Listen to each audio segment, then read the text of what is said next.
আমি চাকরিতে জয়েন করি, আপনার বাসায় বিয়ের প্রস্তাব পাঠাবো। তাহলে নিশ্চয়ই আপনার সম্মানহানি হবে না? এভাবে আপনার পেছনে ঘুরে সবার অগোচরে ভালোবেসে আর সব নষ্ট করতে চায় না। এর চেয়ে ভালো এমন কোনো উপায় বের করা যাতে আপনি আমি দুজনে ভালো থাকি, তাই না? চৈতালি যেন এবার বিস্ময়ের সীমা ছাড়িয়ে গেছে। বলার মতো কিছু খুঁজে পাচ্ছে না সে, তবুও কণ্ঠে বিস্ময় নিয়ে বলে, সত্যি তুমি পাগল হয়ে গেছো দীপ্র। তোমার ডক্টর দেখানো উচিত, খুব শীঘ্রই ডক্টর দেখানো উচিত তোমার। চৈতালির এই কথাটা শুনে দীপ্রর কেন যেন ভীষণ রাগ হয়। অভিমানের পাল্লা তীর তীর করে বাড়তে থাকে, যার ফলে দ্রুত এসে দূরত্ব মিটিয়ে দাঁড়ায় চৈতালির একেবারে সামনে, খুব কাছাকাছি। এদিকে দীপ্রর এমন আচরণ চৈতালির মাঝে বিরক্তি অস্বস্তির মাত্রা বাড়িয়ে দেয় বহুগুণ। চারিদিকে চোখ বুলিয়ে উত্তরে কিছু বলবি ঠিক তখনই দীপ্র বলে, আপনার কাছে আমার ভালোবাসার কোনো মূল্য নেই, তাই না? এর জন্যই বোধহয় আমার সবকিছু আপনার কাছে পাগলামি মনে হয়। আচ্ছা জবা, কি করলে আপনি আমাকে বুঝবেন বলতে পারেন? আপনি যা বলবেন আমি তাই করব। তবু ফিরে দেবেন না প্লিজ। দেখুন, এতদিন না হয় আমি আপনার যোগ্য ছিলাম না, কিন্তু এখন তো আমি আপনার বাসায় প্রস্তাব পাঠাতেই পারি। এখন তো আমি চৈতালি দু কদম পিছিয়ে বলে, না, প্রস্তাব পাঠাতে পারো না। আমি তোমার অনেক সিনিয়র, আমার একটা অতীত আছে, বিষয়গুলো ভুলে যেও না দীপ্র। দীপ্র এবার হাতে রাখা সানগ্লাস চুড়ে মেরে নিজের চুল নিজেই খামচে ধরে। কয়েক সেকেন্ড নীরব থেকে এরপর রেগে বলে, বারবার এই একই কথা বলে কি বোঝাতে চান আপনি? হ্যাঁ, কি বোঝাতে চান? সিনিয়র সিনিয়র সিনিয়র, উফ, শুনতে শুনতে আমার কান ধরে গেছে। সিনিয়র জুনিয়র বুঝি না, আমি আপনাকে ভালোবাসি, শুধু এটা বুঝি। আমি কিশোর নই যে মোহাচ্ছন্ন হয়ে আপনার পেছন ঘুরব। একজন সুস্থ সবল প্রাপ্তবয়স্ক মানুষ আমি, পুরোপুরি সুস্থ মস্তিষ্কে আপনাকে ভালোবেসেছি। আমার প্রেমকে, আমার ভালোবাসাকে এইভাবে আর ছোট করবেন না প্লিজ। খানিক সময় নীরব থেকে দীপ্র আবার বলে, আপনি জানেন না জবা, আপনার জন্য আমার সব কাজ বাধাগ্রস্ত হচ্ছে। যেখানে যাই শুধু আপনার চিন্তা, খাওয়া ঘুম সব জায়গায় সব ভাবনায় শুধু আপনি আর আপনি। কিন্তু বিশ্বাস করুন, আমি এমনটা চাইনি। ভালো লাগার কথাটা আপনাকে জানানোর পর যখন আপনি না করেছিলেন, তখন চেষ্টা করেছিলাম আপনাকে ভুলতে, কিন্তু পারিনি। বরং নিজের ভাবলে আপনাকে আরো বেশি করে জড়িয়ে ফেলেছে। আর এভাবেই কবে যে এতটা। দীপ্র আর বলতে পারে না, আর কোনো শব্দ সাজাতে পারে না। ভালোবাসা বোঝাতে আর কি কি করতে হয় জানে না সে। শুধু জানে সে তার জবাকে ভীষণ ভালোবাসে। শুধু জানে বয়স কখনো ভালোবাসার মাঝে বাধা হতে পারে না। মনের মিল যদি থাকে তাহলে এই বয়সের ব্যবধানে কি এসে যায়। দীপ্রর আজ একটাই ইচ্ছে, আর সেটা হলো তার জবাকে রাজি করানো, যেভাবেই হোক রাজি করানো। দীপ্র রক্তিম চোখ দুটো বন্ধ করে বসে পড়ে নিচে ঘাসের ওপরে, মনে মনে প্রত্যাশা করে ইতিবাচক কোনো উত্তরের। এদিকে চৈতালি এতক্ষণ চুপচাপ দাঁড়িয়ে সবটা শুনলেও এখন কি করবে, কি উত্তর দেবে কিছুই বুঝতে পারছে না। সে জানে দীপ্র ভালো ছেলে, যে কোনো মেয়ে তাকে পছন্দ করতে বাধ্য, কিন্তু সে তো যে কোনো মেয়ে কেউ নয়। তার প্রতি বাবার বিশ্বাস, বয়সের ব্যবধান সবটাই তার জন্য অনেক বড় বিষয়। আর সবচেয়ে গুরুত্বপূর্ণ বিষয় হলো তার তিক্ত অতীতের অভিজ্ঞতা, যা প্রতিনিয়ত ছায়া হয়ে তাকে ঘিরে রাখে। যে অভিজ্ঞতা তাকে নতুন কোনো সম্পর্কে যেতে বাধা দেয় বারবার। এই জন্যই তো আজ অবধি মায়ের কথায় রাজি হয়ে পারেনি সে, যেখানে আজ দীপ্রর কথায় কিভাবে সায় দেবে। না, চৈতালি আর ভাবতে পারে না। ভীষণ বিরক্ত হয়, রাগ হয় নিজের ওপরে। মনে মনে ভাবে দীপ্রর এমন আচরণের পেছনে কোনোভাবে সে নিজে দায়ী নয় তো। পর মুহূর্তে আবার ভাবে না না, কিভাবে দায়ী হবে। সজ্ঞানে তো কোনোদিন সে দীপ্রকে প্রশ্রয় দেয়নি।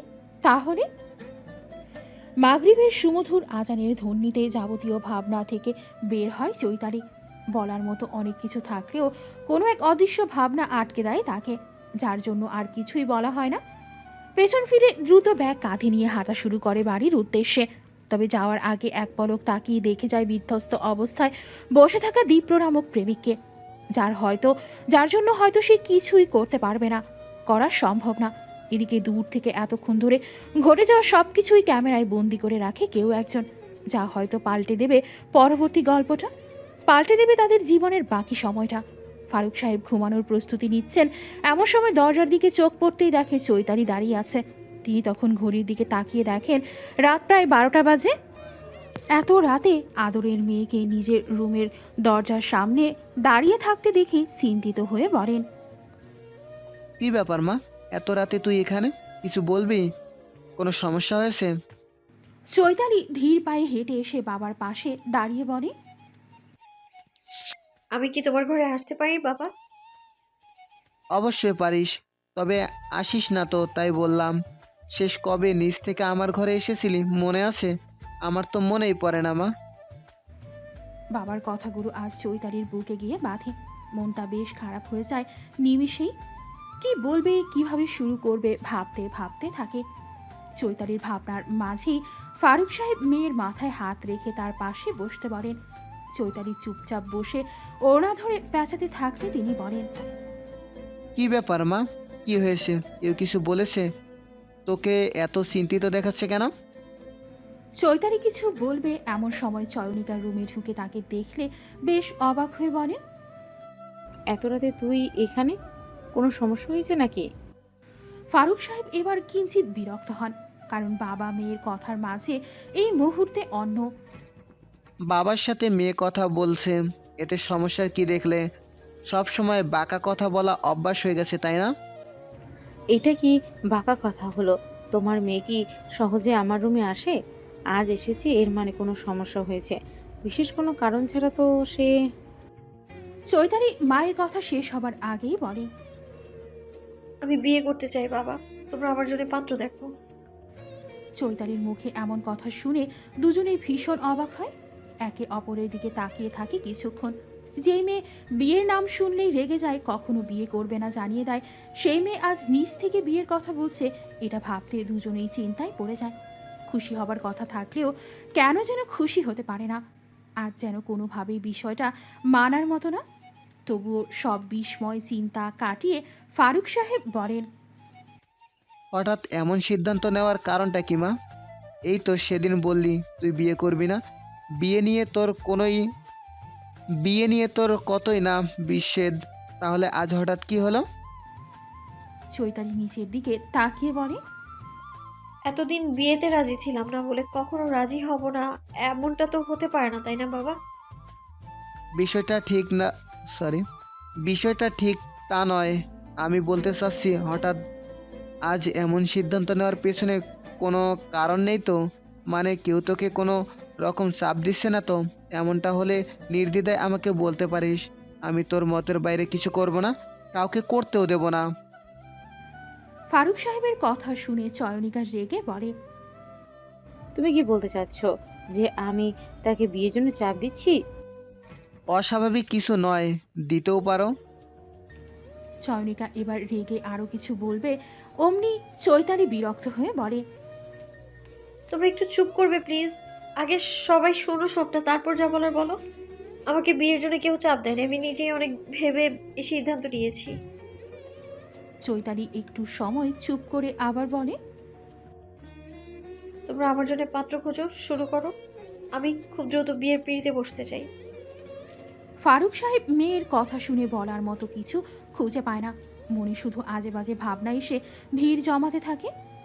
এদিকে চয়নিকা মেয়ের এমন সিদ্ধান্তে খুশি হলেও ভেতরে তৈরি প্রশ্নকে আর আটকে রাখতে না পেরে বলে, এসব বিয়ে শাদী কি মুখের কথা নাকি?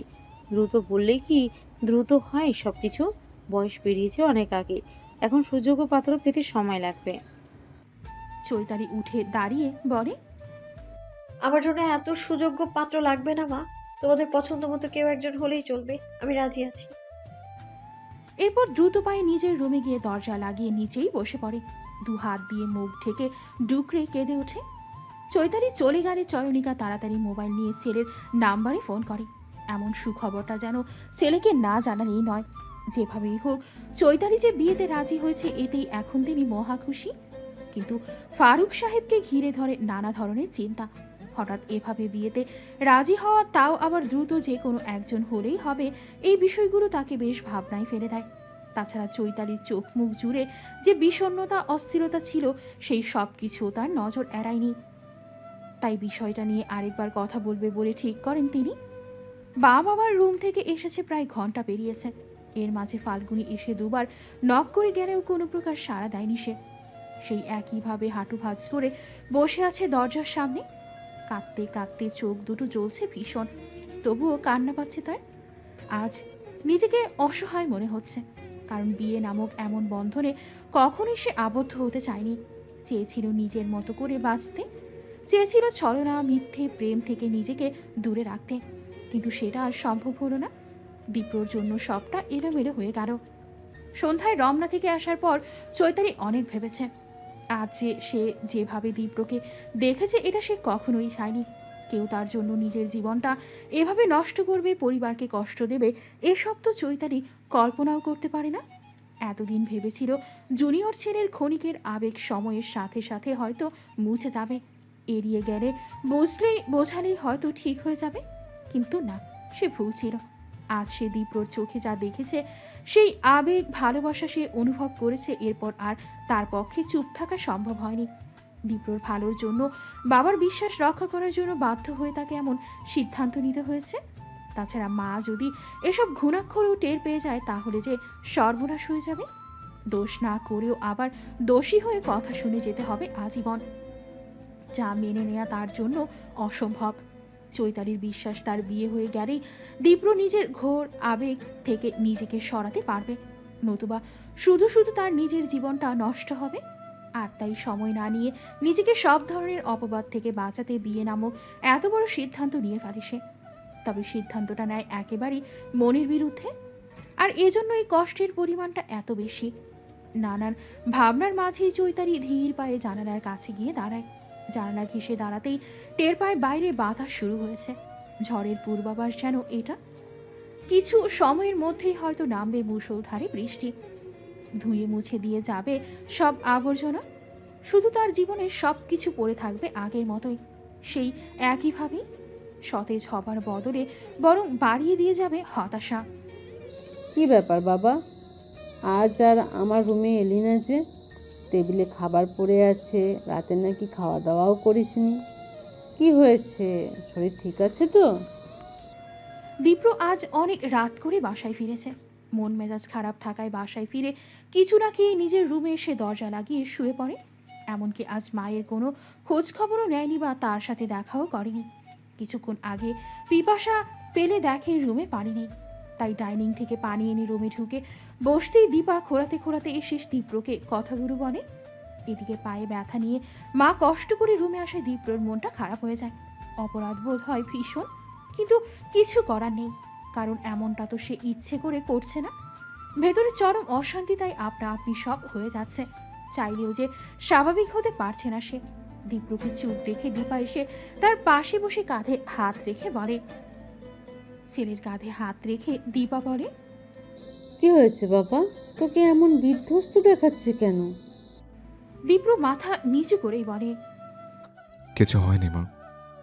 কিছু তো হয়েছে, কদিন ধরেই দেখছি তুই খুব আপসেট থাকিস। তখন তো ভেবেছিলাম চাকরির জন্য, কিন্তু এখন তো চাকরিও হয়েছে, বেশ ভালো চাকরি। তাহলে কি নিয়ে এত হতাশ? দীপ্র বলতে চেয়েও বলে না, মনে মনে ভাবে আগে চৈতালির পক্ষ থেকে কি রিপ্লাই আসে জানবে, তারপর মাকে জানাবে। তাই প্রসঙ্গ পাল্টে ঠোঁটে হাসি এনে বলে, কোনো হতাশা নেই মা, তুমি বলো, তোমার পায়ে ব্যথা কমেছে? ডাক্তার বলেছে 1 সপ্তাহ পুরো রেস্টে থাকতে, কিন্তু তুমি তো দেখছি সারা পরে হেঁটে বেড়াচ্ছ। এত হাঁটলে তো ব্যথা বাড়বে মা। না না, হাঁটছি না, সারাদিন শুয়েই ছিলাম। তোকে সারাদিন একবারও দেখলাম না, তাই তোর এখানে একটু এলাম। ব্যথা অনেকটা কমেছে, এই জন্যই আসতে পেরেছি।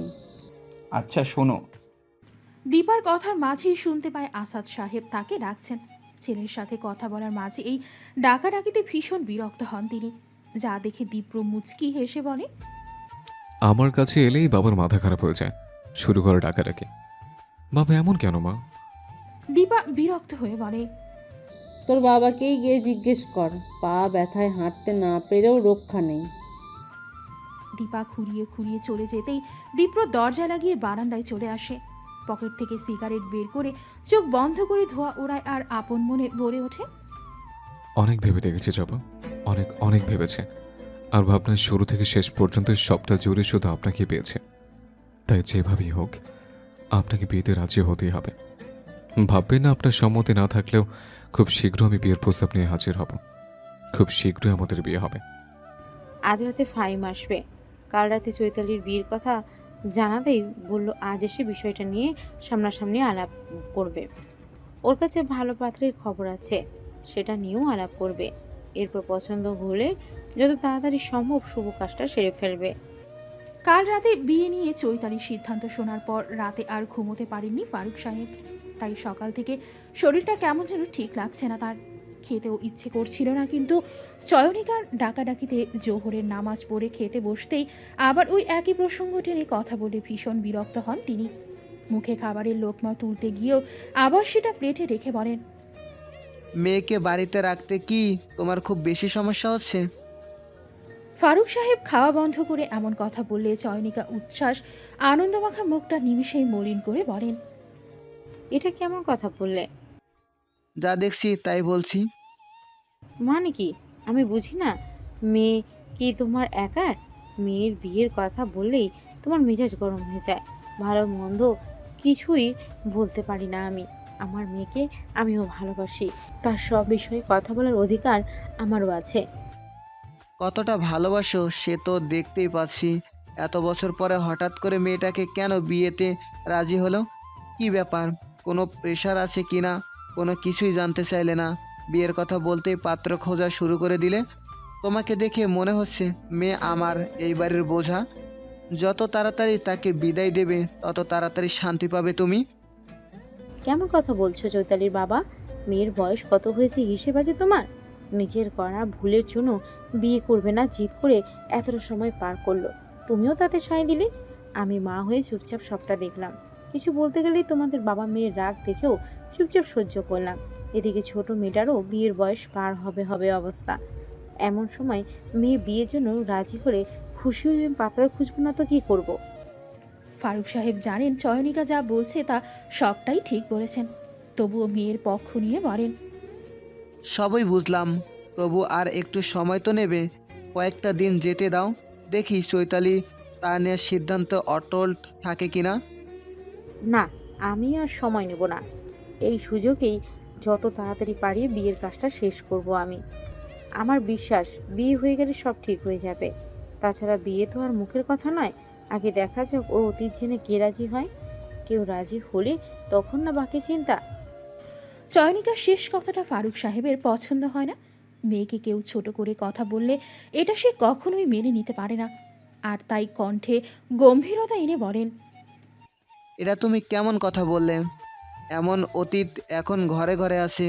মানছি আমার মেয়ে সেই বয়সে একটা ভুল করেছিল, তাই বলে সেটা এমন কোনো ভুল না যে তাকে কারো পছন্দ হবে না। মেয়ে আমার দেখতে অনেক মায়াবী। আর বয়সের কথা বলছো, বয়সের ছাপ তার চেহারায় নেই বললেই চলে। যে কোনো ছেলে এক দেখাতেই পছন্দ করবে আমার মাকে, কিন্তু পছন্দ করলেই তো হবে না। মেয়ে আমার একটা ট্রামার মধ্যে দিয়ে গত বছরগুলো পার করছে। তাই মানুষ হিসেবে ভালো একজন যদি পাই যে আমার মেয়ের সব অতীত জেনে তাকে সম্মানের সাথে গ্রহণ করবে, তবে তার সাথে আমি আমার মেয়ের বিয়ে দেব, তাতে যত সময় লাগুক না কেন। ফাল্গুনি মাত্র ইউনিভার্সিটি থেকে এসে ফ্রেশ হয়ে ডাইনিং রুমে বসে আছে। এখানে আসতেই বিয়ের কথা শুনে চেয়ার টেনে বসতে বসতে বলে, কার বিয়ের কথা বলছো বাবা? চয়নিকা হাসি মুখে প্লেটে ভাত বাড়তে বাড়তে বলেন, তোর আপুর বিয়ের কথা হচ্ছে, তোকে তো বলা হয়নি চৈতালি বিয়ের জন্য রাজি হয়েছে। হঠাৎ এমন কথা শুনে ফাল্গুনি অবাক হয়ে বলে। মানে? এরপর খাওয়ার টেবিলে বসেই চয়নিকা গত রাতের পুরো বিষয়টা তাকে জানায়। সাথে আজ রাতে যে ফাহিম আসবে এসব নিয়ে আলাপ করতে সেই সবটাও জানায়। সব শুনে ফাল্গুনি ঠিকমতো খেতে পারে না। কেন যেন বিষয়টা তার কাছে স্বাভাবিক বলে মনে হয় না।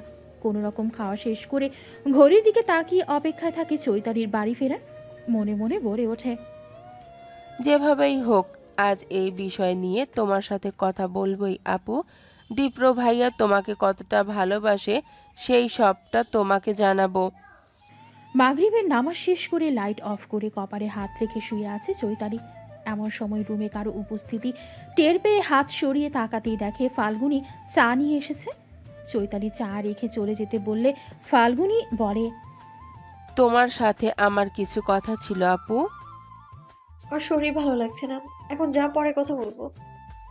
ফাল্গুনী বোনের কথা উপেক্ষা করে টেবিলে চা রেখে রুমের দরজা লাগিয়ে পাশে এসে বসে বলে, তুমি আমার ওপরে রেগে আছো কেন আপু? সেদিন ভার্সিটি থেকে ফেরার পর থেকে আমাকে এড়িয়ে যাচ্ছ, আমাকে আদর করছো না, গল্প করছো না, কি হয়েছে তোমার? চৈতালি গম্ভীর কণ্ঠে বলে, কিছু হয়নি, এখন যা। আমার এখন এইসব কথা শুনতে ভালো লাগছে না। ফাল্গুনী বোনের শরীরে ঘেঁষে বসে, এরপর তার হাত দুটো নিজের হাতের মুঠোয় পুরে বলে, আমি কি কোনো ভুল করেছি আপু? ভুল করলে সেটা নিয়ে বকো, শাসন করো, কিন্তু এভাবে এড়িয়ে যেও না। আজ শুনলাম তুমি বিয়ের জন্য মত দিয়েছো, এত বড় একটা খবর, অথচ তুমি আমাকে জানালেও না, কেন আপু? চৈতালি কিছু বলে না, চুপচাপ হাত সরিয়ে উঠে বসে। ফাল্গুনী এবার উঠে খাটের এ পাশে বসে বলে, তুমি তো জানো ভাইয়া তোমাকে কতটা ভালোবাসে, তাহলে সব জেনে তুমি অন্য কারোর সাথে কিভাবে বিয়েতে রাজি হও ভাইয়া শুনলে? চৈতালি এবার ফাল্গুনীর কথা শেষ করতে না দিয়েই রেগে বলে, কেন রেগে আছি জানতে চাইলি না? এই জন্যই রেগে আছি। আজ তোর জন্য বাধ্য হয়ে আমার বিয়েতে রাজি হতে হয়েছে। সেই শুরু থেকে তোকে বলে এসেছি, দীপ্রকে আমি সেভাবে পছন্দ করি না, করতে পারি না আমি। বয়সের ফারাক, আমার অতীত সব মিলিয়ে আমার বিবেক আমায় এই সম্পর্কে সায় দিচ্ছে না, আর দেবেও না। সমাজের নিয়মকানুন বলতেও তো একটা কথা আছে। এমন সম্পর্কে সবাই আমার দিকে আঙুল তুলবে। শুধু আমার দিকে না, বাবা মাকেও কথা শুনতে হবে। কিন্তু আমার কোনো কথাই যেন তোর কান অবধি পৌঁছাতে না। এ কেমন কথা ফাল্গুনি? চৈতালি এক নিঃশ্বাসে কথাগুলো বলতেই ফাল্গুনী বলে, আমি অনেক ভেবেছি আপু, বিশ্বাস করো ভাইয়াকে আমিও অনেক বুঝিয়েছি, অনেকবার বলেছি, তোমার অতীত নিয়েও বলেছি, কিন্তু কিন্তু কি, হ্যাঁ? ওই ছেলে বুঝলো কি বুঝলো না তা দিয়ে আমি কি করব? তুই নিজেই তো বুঝতে চাইছিস না। একটা ছেলে আমার পিছনে ঘুরঘুর করছে, যাকে আমার পছন্দ না, সে সবটা জেনেও তো তুই এমন সব সিচুয়েশন ক্রিয়েট করেছিস যাতে সে আমার প্রতি আরো দুর্বল হয়। কেন রে ফাল্গুনি? ফাল্গুনী এবার কেঁদে দেয়, কাঁদতে কাঁদতে বলে, আমি তো শুধু চেয়েছি তুমি ভালো থাকো। আমি চেয়েছি এমন কেউ তোমার জীবন সঙ্গী হোক যে কিনা তোমাকে বুঝবে, ভালোবাসবে। চৈতালি হাত দিয়ে ইশারায় চুপ করিয়ে বলে, হয়েছে, অনেক হয়েছে। আমাকে নিয়ে তোর আর ভাবতে হবে না। তাছাড়া এইসব নিয়ে আমি তোর সাথে কোনো কথাও বলতে চাই না। তোদের সবার ইচ্ছেকে প্রাধান্য দিয়ে আমি তোদের কাছ থেকে দূরে চলে যাচ্ছি। তোরা সবাই শান্তিতে থাক। এভাবে বলো না আপু, বিশ্বাস করো আমি এটা চাইনি। চৈতালি বিরক্ত হয়ে তাচ্ছিল্যের সাথে বলে, প্লিজ ফাল্গুনি, চুপ কর। এসব নিয়ে এই মুহূর্তে আর কিছু বলিস না। সবকিছু এই মুহূর্তে আমার কাছে অসহ্য লাগছে। ফাল্গুনী কিছু না বলে কাঁদতে কাঁদতে দরজা খুলতে নেবে, ঠিক সেই সময়ে চৈতালি বলে, সম্ভব হলে শেষ একটা অনুরোধ করব, রাখবি? ফাল্গুনী করুণ চোখে বোনের দিকে তাকাতেই সে বলে, আমার বিয়ের খবরটা দীপ্রকে দিস না। আমি চাই না আমার জন্য ছেলেটার ভবিষ্যৎ নষ্ট হোক, বাবার সম্মান নষ্ট হোক। আমি চাই না বাকি জীবনটা মার ভাইয়া আমায় আরো ঘৃণার চোখে দেখুক। বোনের কথার উত্তরে ফাল্গুনী বলার মতো কিছু পায় না, তাই চুপচাপ দরজা খুলে নিজের রুমে চলে যায়। ভাবতে থাকে দীপ্র নামক প্রেমিকের কথা, যে কিনা তার বোনকে সত্যিকার অর্থেই প্রচণ্ড রকম ভালোবাসে। শফিউল ভাই আমাদের 3 বছরের সিনিয়র হলেও দেখে বয়স বোঝা যায় না, যথেষ্ট স্মার্ট, মার্জিত, ভদ্র। হাসপাতালে তিনি সবার খুব প্রিয় একজন মানুষ। শুধু হাসপাতালে না, তার এলাকাতেও তিনি খুব ভালো মানুষ হিসেবে পরিচিত। 5 ওয়াক্ত নামাজ পড়েন। শুধু একটাই সমস্যা, এমন সমস্যা তো আমাদের চৈতালিরও আছে, তাই না? পাত্রের বায়োডাটা হাতে নিয়ে একের পর এক কথাগুলো বলতে থাকে ফাহিম, আর তার সামনে চৈতালি ছাড়া বাকি সবাই চুপচাপ বসে শুনতে থাকে সবটা। ফাহিমের কথা শেষ হতেই ফারুক সাহেব বলেন, চৈতালির সমস্যা নিয়ে পরে আলাপ করব, প্রথমে তুমি পাত্রের সমস্যা কি সেটা জানাও। এত বয়স হবার পরেও এত দিন বিয়ে করেনি কেন? বিয়ে করেনি কে বলেছে? শফিউল ভাইয়ের স্ত্রী বিয়ের 2 বছরের মাথায় একটা অ্যাক্সিডেন্টে মারা যান। তার একটা ছোট্ট মেয়ে আছে, বয়স 4। মেয়েটার জন্যই আবার বিয়ে করবেন বলে সিদ্ধান্ত নিয়েছেন তিনি। মা তো সবটা জানে, তোমাকে বলেনি। ফাহিমের কথা শুনে ফারুক সাহেব এবং ফাল্গুনী অবাক হলেও চয়নিকা খুব স্বাভাবিক ভঙ্গিতে বলেন। এটা এত ঢাকঢোল পিটিয়ে সবাইকে জানানোর কি আছে? ফারুক সাহেব বলেন, এত বড় একটা বিষয় জানানোর কিছু নেই। মেয়েকে বিয়ে দেবে একজন বিবাহিত পুরুষের সাথে, এ কেমন ভাবনা তোমার চয়নিকা? আমার ভাবনা ঠিক হয়ে আছে। এই ছেলে চৈতালির সব কিছু জেনে তাকে বিয়ে করতে রাজি হয়েছে। ছেলের পরিবার থেকে শুরু করে সব কিছু ভালো, আলহামদুলিল্লাহ। একজন ডাক্তার ছেলে সে, আয় রোজগারও ভালো। বয়সের ব্যবধান যেটুকু আছে আমার কাছে সেটাও একদম পারফেক্ট মনে হয়েছে। ফারুক সাহেব কণ্ঠে কাঠিন্যতা এনে বলেন, আজই তো মাত্র বায়োডাটা আনলে, তাহলে ছেলের যে চৈতালিকে পছন্দ সেটা জানলে কিভাবে? ফারুক সাহেবের এই প্রশ্নের জবাবে ফাহিম বলে, আমি বলছি বাবা, মানে জানোই তো চৈতালিকে নিয়ে মা সবসময় একটু বেশি চিন্তা করে। তাই মায়ের আদেশে বেশ কিছুদিন আগে আমি বনুর বায়োডাটা শফিউল ভাইকে দেখাই। দেখানোর পেছনেও কারণ ছিল। তিনি একদিন নিজ থেকে আমাকে তার জন্য ভালো পাত্রী খুঁজতে বলেছিলেন। তখন হঠাৎ করে আমার মাথায় চৈতালির ব্যাপারটা আসে। ফারুক সাহেব ছেলেকে থামতে বলেন, এরপর তপ্ত শ্বাস ফেলে বলেন, এর মানে মা ছেলে মিলে কারো মতামত না নিয়ে আগেই আমার মায়ের জন্য পাত্র ঠিক করে রেখেছো? বাহ, বেশ তো। পাত্রের সাথে কি কথা বলে সব ঠিক করে এসেছো, নাকি কিছু বাকি রেখেছো? এমন করে বলছো কেন? তোমার সাথে কথা না বলে ফাহিম সব ঠিক করতে যাবে কেন? তাছাড়া চৈতালির মতামতটাও তো নিতে হবে। ওকে বায়োডাটা দিয়ে এসেছি, দেখি এখন কি বলে। চয়নিকার কথার জবাবে ফাল্গুনী রেগে বলে, আপু এই বিয়েতে রাজি হবে না, কখনো রাজি হবে না। বিবাহিত কারোর সাথে আপুর বিয়ের কথা তোমরা ভাবো কিভাবে? রাজি হয়েছে বলে কি যার সাথে ইচ্ছে তার সাথে বিয়ে দেবে নাকি?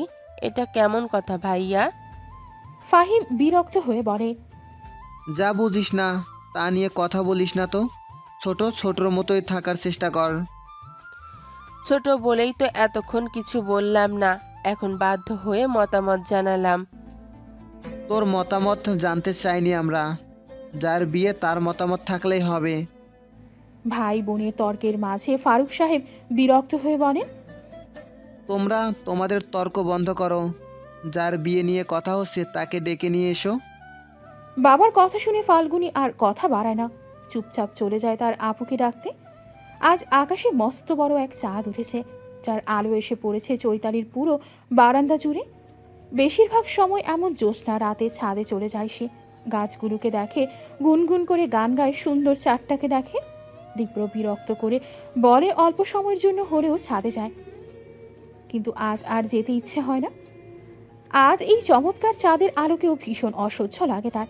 চাঁদের আলোতেই ক্ষণিক সময় পরে পরে উল্টে পাল্টে দেখতে থাকে কাগজটা, যাতে লেখা আছে পাত্রের নাম থেকে শুরু করে সব কিছু। সন্ধ্যায় ফাল্গুনির সাথে কথা বলার পর থেকে মন খারাপ করে বারান্দায় বসেছিল চৈতালি। আজ না চাইতেও একটু বেশি রূঢ় আচরণ করে ফেলেছিল বোনের সাথে, কিন্তু চৈতালির বা কি করার ছিল? এটুকু কঠোরতা না দেখালে যে তার বোন এবারও আগে থেকেই সব কিছু গিয়ে দীপ্রকে বলে দেবে, যা সে একেবারেই চায়নি। এরই মাঝে রুমের লাইট জ্বলে উঠলে তাকিয়ে দেখে মা চয়নিকা হাতে একটা খাম নিয়ে এসে তাকে খুঁজছে। চৈতালি মাকে দেখে ঘরে ঢুকতে নিলে চয়নিকা কাছে এসে খামটা হাতে দিয়ে চলে যায়। চৈতালি প্রথমে না বুঝলেও খাম খুলে কাগজটা বের করতেই বোঝা যায় সবটা। চুপচাপ একবার চোখ বুলিয়ে আবার বসে পড়ে আগের জায়গায়। এভাবেই কখন যে অনেকটা সময় কেটে যায় টেরই পায়নি সে। এসব ভাবনার মাঝে ফাল্গুনি রুমে এসে ডাকতেই তাকে অন্য কিছু বলার সুযোগ না দিয়ে ধীর পায়ে হেঁটে আসে ড্রয়িং রুমে। মলিন চেহারায় ধীর কণ্ঠে বলে, বাবা ডেকেছো? হ্যাঁ মা, ডেকেছি। এদিকে আয়, এখানে এসে একটু বস। চৈতালি চুপচাপ বাবার পাশে বসে বায়োডাটার কপিটা টেবিলের ওপর রেখে কিছুটা নিস্তেজ কণ্ঠে বলে, আমি বিয়েতে রাজি আছি বাবা। চৈতালির কথা শুনে চয়নিকা ফাহিম খুশি হলেও ফারুক সাহেব খুশি হতে পারেনি, বরং কপালে চিন্তার ভাঁজ ফেলেন। হঠাৎ করে মেয়ের এমন পরিবর্তন মেনে নিতে কষ্ট হয় তার। তাই বলে যে মেয়ের বিয়ে নিয়ে তিনি চিন্তিত নন তা নয়, কিন্তু ছেলে বিবাহিত জেনেও চৈতালি বিয়েতে রাজি বিষয়টা তার কাছে কেমন যেন খটকা লাগে। তাই বিষয়টা স্বাভাবিক করার জন্য চৈতালির মাথায় হাত রেখে বলেন, এত তাড়াহুড়ো করে সিদ্ধান্ত নেয়ার কিছু নেই তোমা। ঠান্ডা মাথায় ভালো করে ভেবে তারপর সিদ্ধান্ত নে। আমি ঠান্ডা মাথায় ভেবে সিদ্ধান্ত নিয়েছি বাবা, আমি রাজি আছি। কিন্তু ছেলের তো আগে বিয়ে হয়েছে, ছোট একটা বাচ্চাও আছে। চৈতালি মৃদু হেসে বলে, তাতে কি হয়েছে বাবা? তোমাদের মেয়ে এমন কিছু হয়ে যায়নি যে তাকে বিয়ে করার জন্য কোনো রাজপুত্র ছুটে আসবে। আমি এখানেই বিয়েতে রাজি আছি। চয়নিকা হাসি মুখে চৈতালির মাথায় হাত বুলিয়ে বলে, এভাবে বলিস না মা, ছেলে রাজপুত্রের চেয়ে কোনো অংশে কম না। ভীষণ ভদ্র নম্র ডাক্তার ছেলে। বিয়ে হয়েছিল ঠিকই, কিন্তু আল্লাহ তাআলার ইশারা হয়তো ভিন্ন কিছু ছিল। হয়তো তার জোর তোর সাথে লেখা ছিল। না হলে এমন একজন সুযোগ্য পাত্র পাবো, এটা তো আমি কল্পনাও করিনি। মায়ের কথার সাথে তাল মিলিয়ে ফাহিম বলে, শফিউল ভাই সত্যি সত্যি একজন ভালো মনের মানুষ। দেখিস তুই এখানে সুখী হবি। ফাহিম আর চয়নিকার কথা শুনে রাগে ফারুক সাহেব কি বলবে বুঝে উঠতে পারে না। এদিকে ফাল্গুনিও রাগে দাঁতে দাঁত চেপে দাঁড়িয়ে চুপচাপ শুনতে থাকে সবটা। এমন সময় ফাহিম বলে, কাল অথবা পরশু যে কোনো একদিন তাহলে শফিউল ভাইকে আসতে বলি। তোমরা সামনাসামনি কথা বলো, তাছাড়া চৈতালিও একবার কথা বলুক। আমার কথা বলার কিছুই নেই, তোমরা যা ভালো বুঝবে তাই করো। মানে তোমাদের যেভাবে সুবিধা হয় সেভাবেই আগাও। বিয়ের আগে আমি আর এসব দেখা দেখি বা কোনো রকম আলাপ করতে চাচ্ছি না। ফাহিম আবার কিছু বলবে, ঠিক তখনই চয়নিকা ইশারায় ছেলেকে চুপ করিয়ে বলে, ঠিক আছে, সমস্যা নেই। ও যখন আলাপ করতে চাচ্ছে না, তখন দরকার নেই আলাপের। সবটা তো দেখলই বায়োডাটায়। আর কি দেখবে নতুন করে? ছেলে দেখতেও বেশ সুন্দর, মাশাআল্লাহ। দুজনকে মানাবেও ভালো। মায়ের কথা শুনে চৈতালি তপ্ত শ্বাস ফেলে। উঠে নিজের রুমের দিকে যেতে নিয়ে আবার কিছু একটা ভেবে পেছন ফিরে ফারুক সাহেবের পাশে এসে দাঁড়িয়ে বলে, আমার একটা আবদার আছে বাবা, শুনবে? ফারুক সাহেব অস্বস্তি ভরা চোখে মেয়ের দিকে তাকিয়ে অস্ফুট কণ্ঠে বলে, নিশ্চয়ই শুনবো মা। চৈতালি বাবার পাশে নিচে হাঁটু গেড়ে বসে বলে, আমি চাই বিয়েটা খুব সাধারণভাবে হোক, কাউকে না ডেকে, এত এত ঢাকঢোল না পিটিয়ে একান্ত ঘরোয়া পরিবেশে। চৈতালির কথা শুনে চয়নিকা অবাক কণ্ঠে বলে, এটা কেমন কথা চৌতালি? আমার বড় মেয়ের বিয়ে কাউকে না জানিয়ে দেবো আমি? এটা কেমন আবদার রেখেছিস তুই? দিন বললে ভুল হবে, আজ প্রায় 4 বছর পরে মায়ের এমন আদর মাখা কথা শুনতে ভালোই লাগে চৈতালি। কি সুন্দর করে বলছে আমার বড় মেয়ে। কতদিন হলো এভাবে কথা বলে না মা। চৈতালি মৃদু হাসে, এরপর চয়নিকার দিকে তাকিয়ে বলে, বড় মেয়ের বিয়েটা না হয় একটু সাদামাটা ভাবেই দাও না মা। ওই হুল্লোড়ের পার্ট তোলা থাকুক ছোট মেয়ের জন্য। জানো তো সবার জন্য সবটা ঠিক না। আমার বেলায় এত হই হুল্লোড় মানাবে না। সে সময় আর ইচ্ছে দুটোই পেরিয়ে গেছে আমার। কিন্তু ছেলে পক্ষ যদি... চয়নিকাকে কথা বাড়াতে না দিয়ে ফারুক সাহেব বলেন, চৈতালি যেভাবে বলেছে সেভাবেই আগাও। এই নিয়ে আর কোনো কথা বলো না তোমরা। বাবার কথা শুনে চৈতালি আর কিছু না বলে নিজের রুমে চলে যায়। ফারুক সাহেবও চলে যায় নীরবে, নিজেকে পরাজিত পিতা হিসেবে মেনে নিয়ে। ফাল্গুনিও রাগে গজগজ করতে করতে নিজের রুমে গিয়ে লাগিয়ে দেয় দরজা। ভাবতে থাকে কিভাবে কি করবে। অন্যদিকে মা ছেলে মিলে শুরু করে বিয়ে নিয়ে পরিকল্পনা। ডাক্তার শফিউলকে ফোন করে জানিয়ে দেয় বোনের রাজি হবার খবর। মাথায় হাত দিয়ে সেমিনারে বসে আছে ফাল্গুনি। বোনের এমন পরিবর্তন ঠিক মেনে নিতে পারছে না সে। ভাইয়া আর মায়ের কথোপকথনে যা বুঝলো, বিয়ের কাজটা তারা খুব দ্রুত সেরে ফেলবে। ফাল্গুনি ভাবতে থাকে, যদি তাই করে তাহলে আমার দীপ্র ভাইয়ার কি হবে? ভাইয়া তো আপুকে ছাড়া। না, আর ভাবতে পারছি না আমি। কিছু একটা করতে হবে, কিন্তু কি? আপুর করা অনুরোধ ভাঙাও তো আমার পক্ষে সম্ভব না। তাহলে এসব নানাবিধ চিন্তায় ফাল্গুনির মুখ থেকে বিরক্তকর শব্দ উফ বের হতেই পাশে বসা তার বান্ধবী নিশি বলে, কি রে, কি হয়েছে তোর? আজ সকাল থেকে এমন আপসেট কেন? বাসা থেকে বিয়ে ঠিক করেছে নাকি? বান্ধবীর এমন কথায় তার মেজাজটা মুহূর্তেই আরো বেড়ে যায়। তাই কপাল থেকে হাত সরিয়ে মেজাজ দেখিয়ে বলে ওঠে, সাত সকালে এমনিতেই আজ মেজাজ খারাপ আছে নিশি। ফালতু বকে মাথাটা আর খারাপ করিস না তো। কিন্তু হয়েছেটা কি? আজ এত মেজাজ কেন? ফাল্গুনি ব্যাগ নিয়ে উঠে দাঁড়িয়ে বলে, বলবো সময় করে, আজ ভালো লাগছে না। বুঝলাম ভালো লাগছে না, কিন্তু তাই বলে যাচ্ছিস কোথায়? একটু পরেই তো ক্লাস শুরু হবে। আজ ক্লাস করব না, আসি আজ। কিন্তু ফাল্গুনি আর নিশির কথায় কান দেয় না, ব্যাগ নিয়ে চুপচাপ বের হয়ে যায় সেমিনার থেকে। এদিকে একটু আগেই যেখানে উপস্থিত হওয়া দিহানের কপালে দেখা যায় চিন্তার ছাপ, কারণ এর আগে কোনোদিন তার প্রিয় মানুষের এমন মলিন চেহারা সে দেখেনি। তাই সময় নষ্ট না করে কাজ ফেলে পিছু নেয় ফাল্গুনির। মাগরিবের নামাজ শেষে পার্কে বসে আছে চার বন্ধু। আগামী মাস থেকে দিহান আর দীপ্র ব্যস্ত হয়ে পড়বে তাদের চাকরি নিয়ে। বাকিদেরও ব্যস্ততা বাড়ছে দিন দিন। এখন অবশ্য নানা কাজে সারাদিন ব্যস্ততার মাঝেই সময় কাটে তাদের। তবু এর মাঝেই সময় পেলে সন্ধ্যার পরে একটু আড্ডা যেন না দিলেই নয়। তাই তো সবাই একসাথে হয়েছে। সবাই যখন আজ নানা বিষয় নিয়ে আলাপে ব্যস্ত, তখন দিহানকে অন্যমনস্ক দেখে জাহিদ বলে, কিরে বেটা, আজকে তোর ডার্লিংয়ের সাথে দেখা হয় নাই, মুখটা এমন করুণ করে বসে আছিস কেন? শাহিন বলে, ঠিক বলছিস, আমিও খেয়াল করলাম আজ আসার পর থেকে ওর মুড অফ। কথাটা বলেই দিহানকে কনুই দিয়ে ধাক্কা মেরে বলে, কিরে দোস্ত, কি হয়েছে বলিস না কেন? ঝাড়ি খাইছস নাকি? দিহান বন্ধুদের এসব কথা কানে না নিয়ে চুপচাপ সামনে থাকা বাদামওয়ালাকে ডাক দিয়ে বলে, মামা 20 টাকার বাদাম দিও তো। ছেলেটা বাদাম দিলে পাশে প্যাকেট রেখে সবাইকে ইশারায় খেতে বলে। এরপর নিজে সেখান থেকে বাদাম নিয়ে খেতে থাকে, কিন্তু তাদের কথার কোনো জবাব দেয় না। যা দেখে এবার দীপ্র নিজেও চিন্তিত হয়ে বলে, কি রে দোস্ত, কি হয়েছে? আজ এত ভাবুক মন কেন তোর? কোনো কথা বলছিস না কেন? আজ ফাল্গুনিকে বেশ অন্যরকম মনে হলো। নিশি মানে ওর বান্ধবীর সাথে বেশি মেজাজ করে কথা বলছিল। জাহিদ হেসে বলে, তো কি হয়েছে? এটা নিয়ে তোর চিন্তার কি আছে? বেচারি কি মেজাজও দেখতে পারবে না?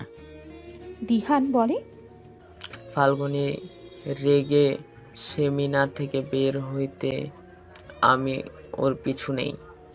রাস্তায় ওকে ডেকে মুড অফ হবার কারণ জিজ্ঞাসা করি, কিন্তু এই প্রথম ও আমার সাথে কোনো কথা না বলে, আমার কোনো কথার জবাব না দিয়ে দ্রুত রিক্সা নিয়ে চলে যায়। দীপ্র বলে, হয়তো ব্যস্ততা ছিল। না রে, তো বুঝতে পারছিস না? ওর চলে যাওয়াটা ছিল অনেকটা আমার কথা এড়িয়ে পালিয়ে যাওয়ার মতন। এমনটা এর আগে কখনো করতে দেখিনি। বন্ধুর অতি চিন্তা দেখে শাহিন প্রসঙ্গ ঘুরিয়ে দীপ্রকে বলে, ওর চিন্তা বাদ দে, তুই বল, সেদিন আপাকে সব বলেছিলি? সেদিনের পর থেকে কেমন চুপচাপ দেখছি, ঘটনা কি? দীপ্র কণ্ঠে গাম্ভীর্যতা এনে বলে, তিনি কি এত সহজে মেনে নেওয়ার মতো মানুষ? তাকে যা বলার বলেছে, ঠিক করেছে, আর কিছু বলবো না। আগামী মাসে জয়েন করে সোজা বিয়ের প্রস্তাব পাঠাবো, এরপর দেখবো কিভাবে না করে।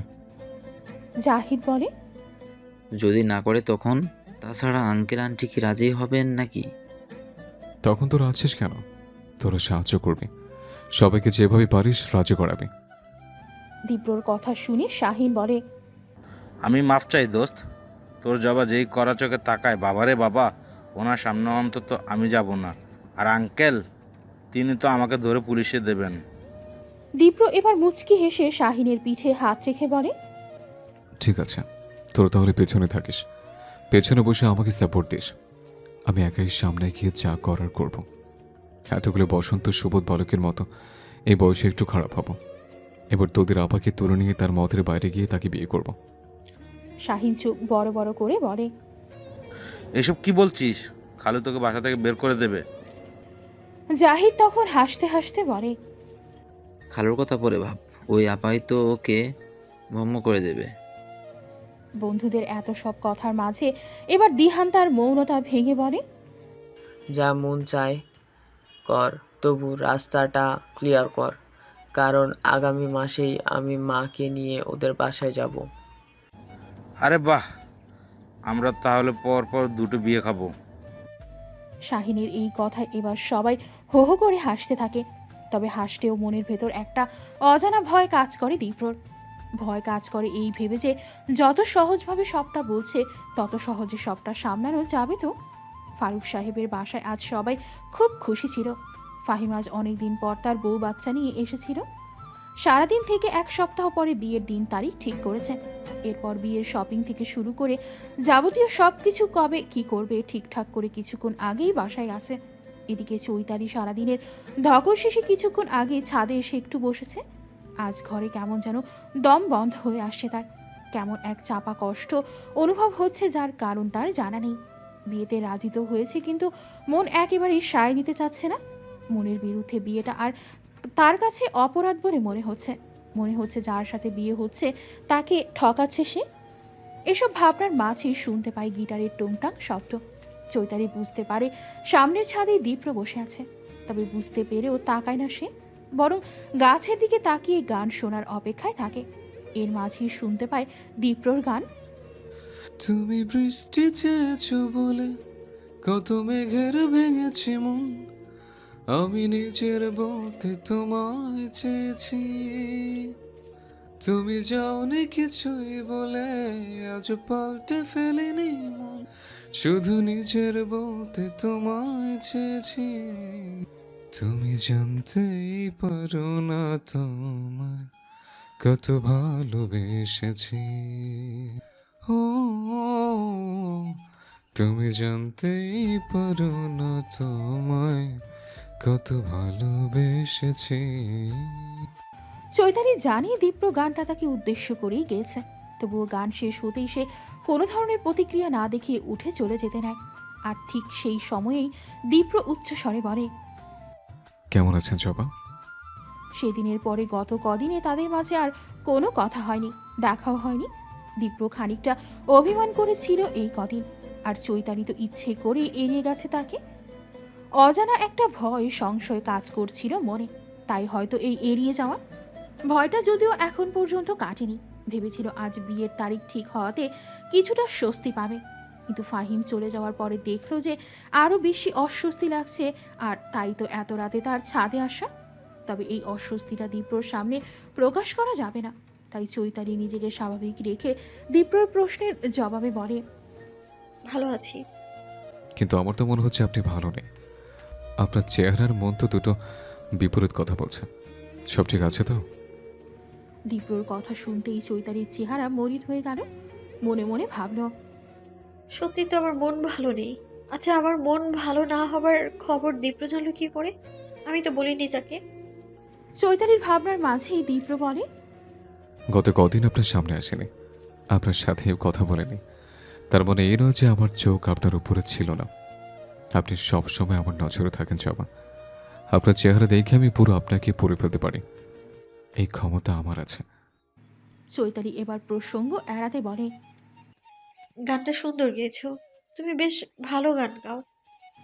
চৈতালির এমন সহজ কথায় দীপ্র অবাক হয়ে কিছু বলবে, ঠিক তখনই তারা দেখিয়ে সেখান থেকে বিদায় নেয় সে। এদিকে দীপ্র তাকিয়ে সবটা বোঝার চেষ্টা করে। কেন যেন তার মনে হয় সব কিছু ঠিক নেই, কিছু একটা ঝামেলা আছে। বরকনে দুজনের জন্য কেনাকাটা করা সহ নানা ধরনের ব্যস্ততায় চোখের পলকে কেটে গেল একটা সপ্তাহ। আর কিছু সময় পরেই চলে আসবে বরপক্ষ। পুরো বাড়ি জুড়ে আজ সাজ সাজ রব। নিকট আত্মীয়রা সবাই চলে এসেছে। চয়নিকা, ফারুক সাহেব সবাই আজ নতুন পোশাক পরেছে। মেয়ের বিয়ে বলে কথা। এদিকে ফাহিমের মনেও আজ ভীষণ আনন্দ। পছন্দের সিনিয়র ভাইয়ের সাথে বোনকে বিয়ে দিতে পেরে বেশ প্রাউড ফিল হচ্ছে তার। অতীতে চৈতালি যাই করুক না কেন, এখন যে সেটা শুধরে নিচ্ছে এতেই ভীষণ খুশি সে। তবে পুরো বাড়িতে কোনো মানুষ যদি অখুশি থেকে থাকে, সেই মানুষটি হলো ফাল্গুনী। সে কোনোভাবেই চায় না এই বিয়েটা হোক। গত একটা সপ্তাহ চৈতালির নিষেধ থাকা সত্ত্বেও এই বিয়েটা যে তার জন্য ঠিক না সেটা নানা উপায়ে বোঝানোর চেষ্টা করেছে সে, কিন্তু না, চৈতালি এটা কোনোভাবেই বুঝতে চায়নি, বরং ফাল্গুনীকে এই বিষয়ে কোনো কথা না বলার জন্য অনুরোধ করে গেছে। তাই বোনকে যখন সে বোঝাতে একেবারেই ব্যর্থ হয়েছে, ঠিক সেই শেষ মুহূর্তে বাধ্য হয়ে গেল নিজেই নিয়েছে এক কঠিন সিদ্ধান্ত। কিছুক্ষণ আগে দীপ্রর মোবাইলে ছোট্ট একটা মেসেজ পাঠিয়ে দিয়েছে, আর অপেক্ষায় রয়েছে শেষ পরিণতি দেখার। কারণ ফাল্গুনীর বিশ্বাস তার আপুকে দীপ্র ভাইয়ের চেয়ে ভালো আর কেউ রাখবে না। সে জানে বিয়ের খবর শোনা মাত্র দীপ্র ভাইরা ছুটে আসবেই আসবে, কারণ ফাল্গুনী একমাত্র তার চোখেই আপুর জন্য সত্যিকারের ভালোবাসা দেখেছে। আয়নার সামনে বসে নিজেকে খুব পরখ করে দেখছে চৈতালি। নীল রঙের জামদানি শাড়ির সাথে ঘরোয়া হালকা সাজে বেশ সুন্দর লাগছে তাকে। মা ভাবি সবাই মিলে পার্লারে সাজার জন্য অনেক জোর করলেও রাজি হয়নি চৈতালি। পুরোপুরি ইচ্ছের বাইরে গিয়ে সবটা সামলানোর জন্যই তো এই বিয়ের পিড়িতে বসা। তাই এই বিয়েতে এত সাজগোজের কিছু আছে বলে সে মনে করেনি। তাছাড়া পার্লারে সাজতে গেলে দীপ্রর সম্মুখীন হওয়ার সম্ভাবনাও আছে, যা সে একেবারেই চায়নি। দীপ্র যেন টের না পায়, সেজন্য এই বাড়ির বাড়িওয়ালা বা কোনো ভাড়াটিয়াদের পর্যন্ত বিয়ের দাওয়াত দিতে দেয়নি। চৈতালি চেয়েছে দীপ্রর অবচরে বিয়ের ঝামেলা শেষ করতে। আয়নায় নিজের প্রতিবিম্বের দিকে তাকিয়ে চৈতালি মলিন হেসে ভাবে, কি অদ্ভুত এই জীবন। স্বাবলম্বী হওয়া সত্ত্বেও সবার খুশির জন্য, মায়ের একটু আদর পাওয়ার জন্য নিজের সব ইচ্ছে বিসর্জন দিতে হচ্ছে আজ। একজন নারীর জীবনে যেন বিয়েটাই সব, বিয়ে না হলে যেন জীবনটাই বৃথা। কি অদ্ভুত সব নিয়মের বেড়াজালে বাধা পড়ে আছি আমি। চৈতালির এইসব ভাবনার মাঝেই কারো উপস্থিতি টের পেয়ে পেছনে তাকিয়ে দেখে হাতে একটা গয়নার বক্স নিয়ে চয়নিকা দাঁড়িয়ে আছে। কিছু বলার আগেই তিনি চৈতালির পাশে এসে তাকে এক এক করে গয়নাগুলো পরিয়ে দিয়ে কপালে চুমু খেয়ে বলে, সময় মতো সঠিক সিদ্ধান্ত নেওয়ার জন্য তোকে ধন্যবাদ মা। দেখিস তুই ভালো থাকবি। শফিউল অনেক ভালো মনের ছেলে, আমার বিশ্বাস সে তোকে অনেক ভালো রাখবে। খানিক সময় পর চয়নিকা আবার বলে, তোর জন্য এখন ফাল্গুনিকেও একটা ভালো জায়গায় বিয়ে দিতে পারবো। সত্যি আজ তুই আমাকে অনেক বড় চিন্তা থেকে মুক্ত করলি। মায়ের কথার জবাবে চৈতালি কিছু বলে না, শুধু শক্ত করে জড়িয়ে ধরে মাকে।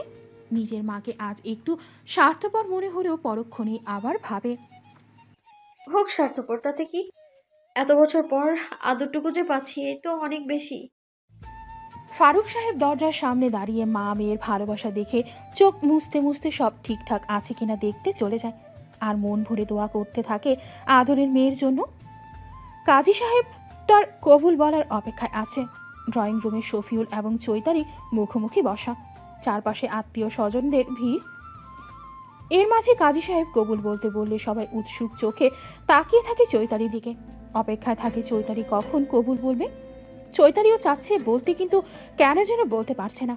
কণ্ঠভেদ করে ছোট্ট এই শব্দটা বেরই হতে চাচ্ছে না। নানা চিন্তার মাঝে না চাইতেও আজ এই মুহূর্তে দীপ্রর কথা মনে করে দুশ্চিন্তা হচ্ছে। ছেলেটা বিয়ের খবর পেলে আবার কোনো অঘটন ঘটায় কিনা সেসব ভাবছে। এর মাঝে চয়নিকা কবুল বলতে বললে পাশে বসে থাকা ফারুক সাহেবও তার মাথায় হাত রেখে বলেন, কবুল বল মা, কবুল বল মা, ওরা সবাই অপেক্ষা করছে। চৈতালি এবার লম্বা শ্বাস ফেলে যেই না কবুল বলবে, ঠিক সেই সময়ে কেউ একজন গম্ভীর কণ্ঠে বলে ওঠে, চৈতালি কবুল বলবে না, এ বিয়েটা হবে না, হতে পারে না।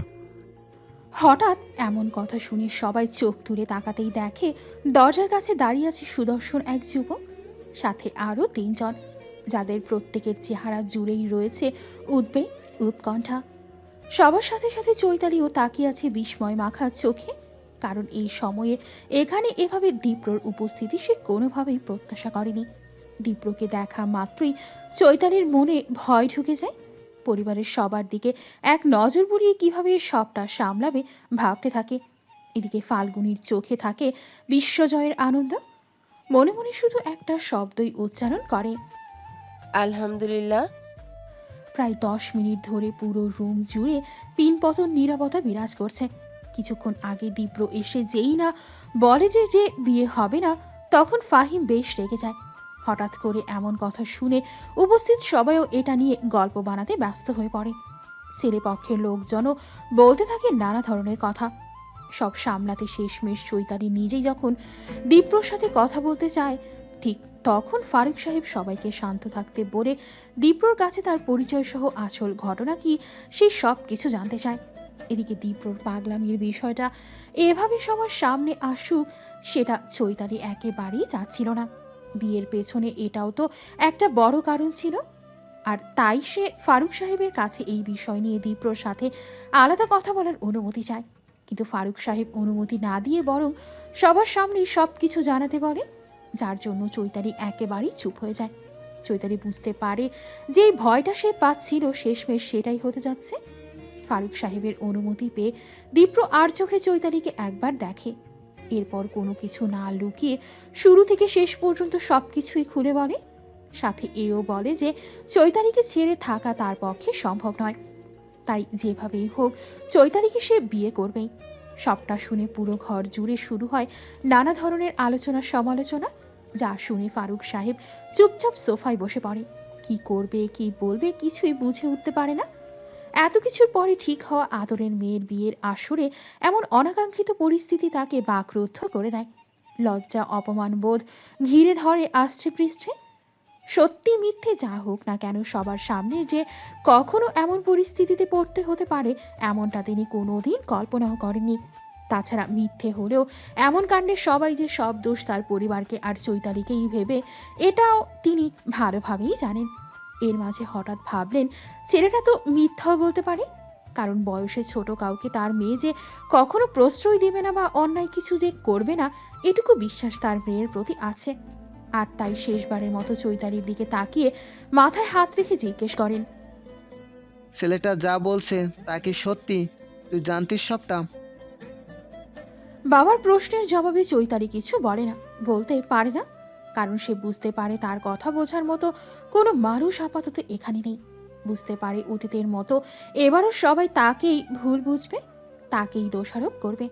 এদিকে শফিউল এতক্ষণ ধরে বসে বসে চুপচাপ সবকিছু শুনলেও এবার দাঁড়িয়ে রাগান্বিত কণ্ঠে সবাইকে উদ্দেশ্য করে বলে, সবাই এখানে বসে কেন? এত সব ঘটনার পর এখানে বসে থাকা কোনো প্রয়োজন আছে বলে মনে হয় না। শফিউলের কথা শুনে সবাই তার কথার সাথে সায় দিয়ে চলে যাওয়ার জন্য দরজার কাছে যেতে নিলেই ফাহিম এসে শফিউলের হাত ধরে উদ্বিগ্ন কণ্ঠে বলে, কি করছেন ভাই? এভাবে চলে যাবেন না, বিষয়টা বোঝার চেষ্টা করুন। ফাহিমের কথায় শফিউল প্রচণ্ড বিরক্ত হয়, রেগে হাত ছাড়িয়ে নিয়ে চেঁচিয়ে বলে, এত কিছুর পর আর কিছু বুঝতে বলছো ফাহিম? এই জন্যই মনে হয় তোমার বোনের সাথে বিয়ের আগে আমাকে কোনো প্রকার আলাপ করতে দাওনি, তাই না? তোমাকে আমি একজন ভালো মানুষ ভেবেছিলাম। তুমি এবং তোমার পরিবারের জন্য আজ আমাকে এত বড় অপদস্থ হতে হলো। এই অপমান ভোলার নয় ফাহিম। কথাগুলো বলেই দ্রুত পায়ে হেঁটে চলে যায় শফিউল সহ বরপক্ষের সবাই। রাত প্রায় 1টা। ডাক্তারকে বিদায় দিয়ে রুমের দিকে আগাতে নিলে ড্রয়িং রুমে দীপার ডাক শুনে সেখানে যায় দীপ্র। ক্লান্ত বিধ্বস্ত চেহারা নিয়ে বলে, আজ ভীষণ ক্লান্ত লাগছে মা, এইসব নিয়ে কাল আলাপ করি। দীপা চেঁচিয়ে বলে, ফাজলামো করিস? সব কিছু তোর কাছে ফাজলামো মনে হচ্ছে? কথা নেই বার্তা নেই, রাত 12টায় একটা মেয়েকে ধরে এনে বলছিস মেয়েটা তোর বউ, এখন আবার বলছিস এখন কোনো কথা হবে না, কাল কথা হবে। এসব কি দীপ্র? দীপ্র বন্ধুদের দিকে তাকিয়ে জিজ্ঞেস করে। মাকে সব বলিস না? সবাই একসাথে মাথা ঝাঁকা দিয়ে দীপা বলে, ওরা কি বলবে? বিয়ে তুই করেছিস, তুই বলবি। বললাম তো সব বলবো, একটু সময় দাও। তোমার বৌমা সেন্সলেস হয়ে পড়ে আছে রুমে একা, এখন তার কথা ভাববো নাকি? দীপার রাগী চোখে দিঠির দিকে তাকিয়ে বলে, দীপ্র রুমে গিয়ে মেয়েটার পাশে বসে থাক, কোনো সমস্যা দেখলে ডাকবি। মায়ের কথা শুনেই দিঠি চুপচাপ চলে যায় ভাইয়ের রুমে। দীপা এবার কঠিন চোখে ছেলের দিকে তাকাতেই জাহিদ বলে, এখন তাহলে আমরাও আসি আন্টি, অনেক রাত হয়ে গেছে। আপনি আর দীপ্ত না হয় আলাপ করুন। চুপচাপ বসো সবাই, কেউ কোথাও যাবে না। নাচতে নাচতে সাক্ষী হয়ে বন্ধুর বিয়ে যেহেতু দিয়েছ, সেহেতু বাকি দায়িত্বটা পালন করতে হবে। দীপ্র কিছু না বলে সোফায় গিয়ে বসতেই দীপা বলে, এমন কিছু করার আগে একবারের জন্য কি আমাদের কথা ভাবার প্রয়োজন বোধ মনে করিসনি তুই? তোর ছোট একটা বোন আছে, সেই ভাবনাটাও আসেনি তোর? তুই যে এমন কিছু করতে পারিস এ তো আমার কল্পনাতেও আসেনি কোনো দিন। আমাদের একমাত্র ছেলে তুই, তোকে নিয়ে আমাদের শখ আহ্লাদ। আচ্ছা সেসবও না হয় বাদ দিলাম, কিন্তু তোর বাবা, জানিস তো তিনি একটু অন্যরকম। এলাকায় তোর বাবার আলাদা একটা সম্মান আছে। ভাগ্যিস তিনি এখন ঢাকায় নেই। তিনি বাড়িতে এলে তাকে কি জবাব দেব বলতে পারিস? দীপ্র ধীর কণ্ঠে বলে, আমি চাইনি বিয়েটা এভাবে হোক, তোমাদের জানাতে চেয়েছিলাম। আগামী মাসে তোমাদের সবকিছু জানাতাম, কিন্তু পরিস্থিতি এমন হয় যে সব হাতের নাগালে বাইরে চলে যায়, তাই বাধ্য হয়ে আছি। দীপা কপালে হাত রেখে বলে, তোর বাবা কোনোভাবেই এই বিয়ে মেনে নেবে না দীপ্র। আমি তাকে চিনি, তিনি কোনোভাবেই তার আত্মসম্মানের সাথে আপোষ করবেন না। কেন মেনে নেবে না মা? চৈতালি খুব ভালো মেয়ে, শিক্ষা, সৌন্দর্য, ব্যবহার সব দিক থেকেই পারফেক্ট। একটা কলেজে চাকরি করছে। দীপা উচ্চ স্বরে বলে। মেয়েটা তোর চেয়ে বয়সে বড় দীপ্র, ভালো মন্দ সব পড়ে। বয়সে বড় একটা মেয়েকে তুই কিভাবে বিয়ে করলি? তোর বাবা সব কিছু মেনে নিলেও এটা মানবে না। এতক্ষণে নিশ্চয়ই পুরো এলাকার মানুষ এটা জেনে গেছে। ছি ছি ছি, কি লজ্জা! কিভাবে কি করব বলতে পারিস? আমি তো আর ভাবতেই পারছি না। মায়ের এমন বিলাপ শুনে আজ প্রথমবারের মতো তার উপরে দীপ্র বিরক্ত হয়। অবশ্য বিরক্ত হবে, এটাই স্বাভাবিক। বিয়ে করা বউ জ্ঞান হারিয়ে রুমে শুয়ে আছে, আর এদিকে সে বিয়ের কৈফিয়ত দিতে মায়ের সাথে বসে আছে ড্রয়িং রুমে।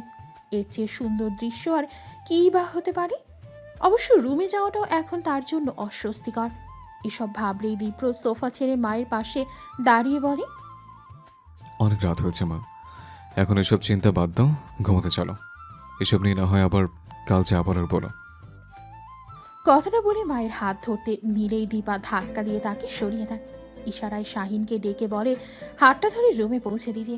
শাহিনকে ডাকা মাত্রই সে উঠে আসে, দীপার হাত ধরে পৌঁছে দেয় রুমে।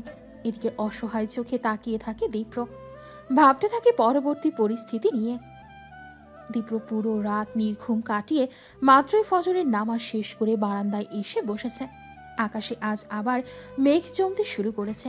বেশ কিছুদিন ধরে কখনো মেঘ আবার কখনো রোদ্দুর, এই খেলাই চলছে। থেমে থেমে অল্প অল্প বৃষ্টি হচ্ছে। এতে গরমের তীব্রতাও বাড়ছে, ভ্যাপসা গরম যাকে বলে। এই গরমটা অসহ্য লাগে দীপ্রর, যেখানে আজ তো এমনিতেই মন মেজাজ খারাপ, তাই আজ সব মিলিয়ে প্রচণ্ড বিরক্ত লাগছে তার। এর মাঝেই ঘরে উঁকি দিয়ে চৈতালিকে এক পলক দেখে খানিকটা মন খারাপ হবে হবে ভাব হলেও মুহূর্তেই দীপ্রর মেজাজটা আবার বিগড়ে যায়। সাথে সাথে চোখ সরিয়ে নেয়, হাত মুষ্টিবদ্ধ করে চেয়ারে হেলান দিয়ে বসে। চোখ দুটো বন্ধ করে ভাবতে থাকে ঘটে যাওয়া সব কিছু। এতদিন পরে চাকরি পেয়ে চৈতালিকে সব জানিয়ে অনেকটাই হালকা লাগছিল। দীপ্র জানতো চৈতালি সহজে রাজি হবে না। শুধু চৈতালি কেন, তার নিজের বাবাও সহজে রাজি হবে না। মাকে হয়তো ইমোশনালি ব্ল্যাকমেল করে রাজি করানো যেত, কিন্তু বাবাকে রাজি করাতে যে অনেক কাঠখড় পোড়াতে হবে এটা সে জানতো। তাই তো কিভাবে কি করবে সেসবটা নিয়ে মনে মনে একটা পরিকল্পনাও করেছিল। সেদিনের পরে চৈতালিকেও বেশ শান্ত দেখাচ্ছিল। দীপ্র ভেবেছিল সেও হয়তো ধীরে ধীরে তার প্রতি নমনীয় হচ্ছে, কিন্তু কাল হঠাৎ ফাল্গুনির মেসেজ পেয়ে মাথা নষ্ট হয়ে গিয়েছিল। কিভাবে কি করবে ভেবে পাচ্ছিল না। আসাদ সাহেব ঢাকার বাইরে গেছে, তার সাথে দীপ্রর নিজেরও যাওয়ার কথা ছিল। ভাগ্যিস ভার্সিটির একটা কাজের জন্য তার যাওয়া হয়নি। তাই তো ফাল্গুনির মেসেজ পাওয়ার সাথে সাথে সবাইকে নিয়ে চৈতালির বাসায় হাজির হয়। আর একটু দেরি করলে তো আজ সে নিশ্চয়ই হয়ে যেত, আজীবনের জন্য হারিয়ে ফেলতো তার চৈতালিকে। এসব ভাবতেই চৈতালির ওপরে জমানো অভিমানের পাল্লাটা আবার ভারী হয়ে ওঠে। দীপ্র ভাবে, এমন দুঃসাহস চৈতালি দেখালো কিভাবে? সে কি জানে না আমি তাকে ঠিক কতটা ভালোবাসি? আমার ভালোবাসার কি কোনো মূল্যই নেই? এতটা নিষ্ঠুর সে কিভাবে হতে পারে? পাখির কিচিরমিচির শব্দে মাত্রই ঘুম ভাঙে চৈতালির। চোখ পিট পিট করে খুলতেই সবকিছু অচেনা লাগছে। লাফ দিয়ে উঠতে নিলেই টের পায় নিজের শরীরের দুর্বলতা। গত কদিন ধরে খাওয়া দাওয়ার বেশ অনিয়ম হয়েছিল, এজন্যই বোধহয় এমন লাগছে। মাথাটাও ঝিম মেরে আছে। এই অবস্থাতে চৈতালি মাথায় হাত দিয়ে পুরো রুমে চোখ বোলাতেই মনে পড়ে গত রাতের সবকিছু। চোখে ভেসে ওঠে বাবার বিধ্বস্ত চেহারা, মা আর ভাইয়ের ঘৃণা মিশ্রিত বাণী। এর মাঝে বারান্দায় চোখ পড়তেই দেখে সেখানে হেলান দিয়ে বসে আছে সেই মানুষটি যার জন্য আজ এত কিছু হলো। চৈতালি এই মুহূর্তে আর কিছু ভাবতে পারে না। মাথাটা আবার কেমন যেন লাগছে, তাই চুপচাপ হেলান দিয়ে চোখ বন্ধ করে বসে থাকে। এমন সময়ে দরজায় কেউ নক করলে দীপ্র উঠে এসে দরজা খুলে দেখে দিঠি দাঁড়িয়ে আছে। কেন এসেছে জানতে চাইলে দিঠি ফিস ফিস করে বলে, মা তোমাদের নাস্তা খেতে ডেকেছে। আরে হ্যাঁ আপু চলে এসেছে, প্রচন্ড রেগে আছে। দীপ্র হাই তুলতে তুলতে বলে, ঠিক আছে, তুই মাকে বল আমরা 10 মিনিটের মধ্যে আসছি। ঠিক আছে বলেই দিঠি ঘরের ভেতর উকি দিলে দীপ্র তার মাথায় টোকা দিয়ে বলে, এইভাবে উকি দিয়ে কাকে করছিস? চৈতালি আপু এখনো ঘুমাচ্ছে, আপুর শরীরের কি অবস্থা? দীপ্র রাগ দেখিয়ে বলে। আপু কি? হ্যাঁ, ভাবি বল। ঠিক আছে বলবো। বলছিলাম যে ভাবির সাথে একটু কথা বলে আসি। দীপ্র কিছু একটা ভেবে বলে। ফ্রেশ হয়ে নাস্তা পর্ব শেষ করুক, তারপর যত খুশি কথা বলিস। দিঠি হেসে মাথা ওপর নিচ করে সম্মতি দিয়ে চলে যায় মায়ের কাছে। এদিকে দীপ্র দরজা লাগিয়ে এসে খাট থেকে কিছুটা দূরত্বে রাখা চেয়ারে বসে। দীপ্র জানে চৈতালি জেগে আছে, এও জানে চৈতালি এত সহজে তার সাথে কথা বলবে না।